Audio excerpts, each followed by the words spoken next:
Toposi. Bem-vindos de volta. Muitos acreditam que cotas sociais abrangeriam todo o tecido social, né? E por que não só cotas sociais? Bem, existe, né, nesse conceito de cotas sociais um argumento de favorecer aqueles que são economicamente menos capazes ou menos beneficiados, né? E quando você utiliza o argumento das cotas raciais, o foco é em cima do reconhecimento de identidade do que seria o conceito de raça negra ou de afrodescendente, né? Então, quando as políticas elas são voltadas para cotas sociais apenas, ela não está reconhecendo a existência de grupos, de reconhecimento de grupos étnicos, de grupos culturais que se auto-reivindicam enquanto negros. E dentro ainda das pessoas que são pobres, ou a classe mais miserável, como são chamados, existe a maioria das pessoas negras ou as pessoas que se reivindicam enquanto negras. Então, mesmo que existam cotas sociais, ainda vai ter dentro do grupo de cotas sociais ou dentro do grupo social pobre, uma população, uma parcela negra que se auto-reivindica dessa forma e que tem também o direito, por sua condição histórica, né, por seu processo também de auto-reconhecimento, de autoestima, de identidade, o direito a essa política também de ação afirmativa. Então são grupos diferentes, né? Mesmo que você coloque como sendo cotas sociais, vai ter também ainda o nicho ou grupo de pessoas que são negras e que não vão talvez ser beneficiadas, ou se forem beneficiadas, não vão ser beneficiadas pelo foco que elas se reivindicam enquanto grupo social também. Mas não existe aí também uma questão que em muitos bairros considerados nobres, existem também escolas públicas. E geralmente o ensino nessas escolas públicas são melhores do que as escolas públicas de bairros periféricos. Quer dizer, se você restringe isso para o social, você não está colocando também, de uma certa maneira, uma outra discriminação em cima da discriminação que já existe. Porque a população negra está mais voltada para os centros, para as periferias. Né? Quem é que está nesses colégios públicos privilegiados não são negros. E sabemos o seguinte, os não negros que estão nesses colégios públicos privilegiados são aqueles que já têm um caminho de escola particular, que geralmente acontece entre a pré-escola, a alfabetização, a pré-escola, a alfabetização vai até o ensino fundamental, até a 8ª série.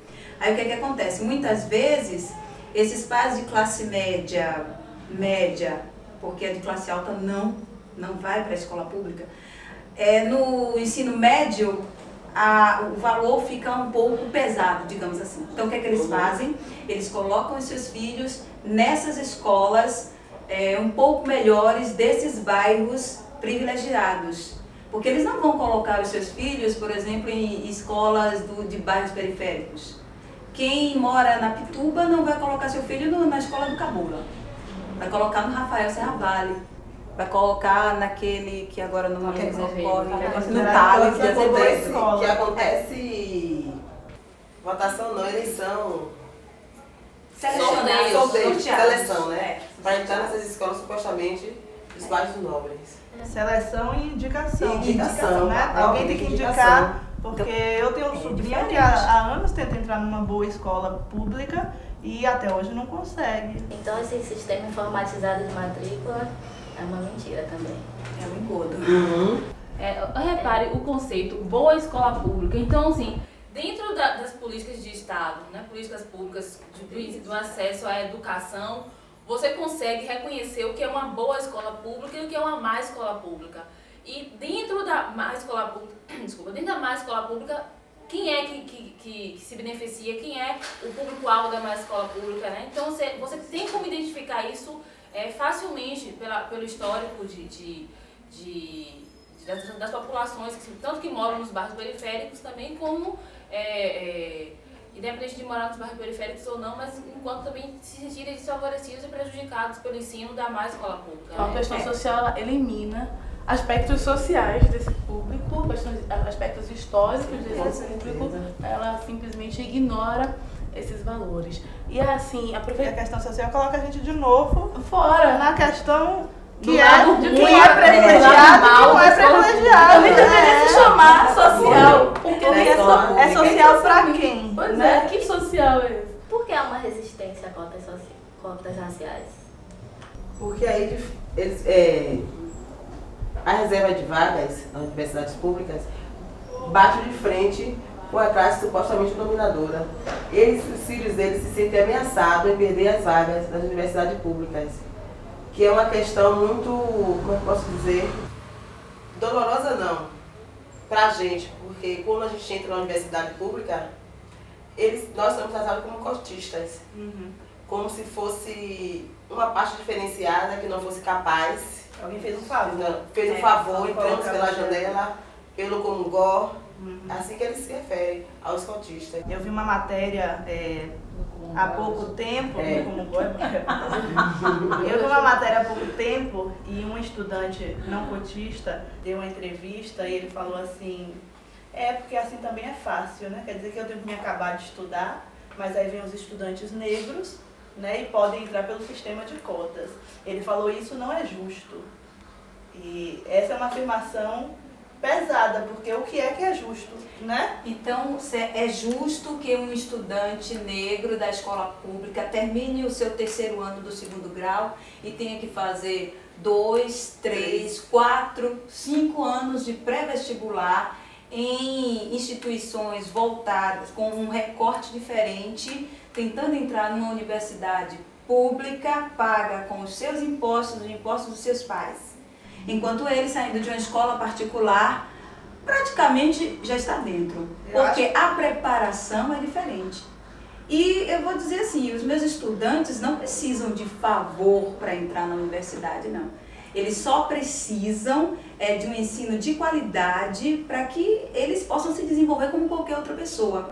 Só que eles não podem esperar. E mais, né? Quer dizer, é justo que um estudante que passou a vida inteira se dedicando ao estudo, que nunca teve nenhuma outra preocupação a não ser seu curso de inglês, sua aula de natação, né? Seja julgado da mesma maneira que um estudante que muitas vezes não teve boa alimentação, tem que trabalhar. Então tá, acabamos agora o nosso segundo bloco, o clima tá esquentando, mas agora vamos pro Zuela, a gente volta daqui a pouco. A opinião em relação às cotas, eu concordo plenamente com isso, pois os negros foram trazidos para o Brasil e sofreram um processo no qual a educação ficou muito restrita à comunidade negra. Portanto, é necessário as cotas para equilibrar o que ocorreu entre os brancos e os negros. Em minha opinião sobre as ações afirmativas, cotas, é que as cotas ela vêm como reparação, né? Então é uma luta do movimento negro e que tem que ser amplamente discutida, porque atualmente não se discute mais as cotas. As universidades estão arranjando estratégias para invisibilizar as cotas e o processo no qual ela foi conquistada, né? Que ela é fundamental, na verdade, no país que nós vivemos. Para além de compensação ou de reparação, eu acho que a divisão de recursos, eu acho que cotas, ela fala, o mais importante é falar de repartir os recursos, que atualmente no Brasil está conservado na mão de uma minoria, e repartir recursos nesse país quer dizer repartir poder. E sabemos que a burguesia e a elite nesse país não está interessada em nenhum momento em dividir poder, porque poder quer dizer não só nas instâncias de educação, porque a gente pode se formar e pode não ingressar no mercado de trabalho, mas quer dizer ser capaz de disputar politicamente, economicamente e qualquer uma posição nessa sociedade racista que nós vivemos. Sim, as cotas ela é de extrema importância para que a gente passe a nos restabelecer, na verdade nos reconstruir enquanto pessoas, enquanto sujeitos, certo? Porque ela vai nos possibilitar que todos, a elite, todas as pessoas que estiveram presentes na universidade a vida toda tiveram, que é a acessibilidade ao conhecimento, tá? E ao poder, para que a partir desse momento, com o conhecimento, a gente possa construir a nossa história e nos colocar não como esse objeto onde fomos colocados a vida toda, mas como um sujeito da história. Então, assim, as cotas, ela é importante por isso. Não que ela tem que ser para a vida toda, mas ela é necessária agora, para ontem. Toposi.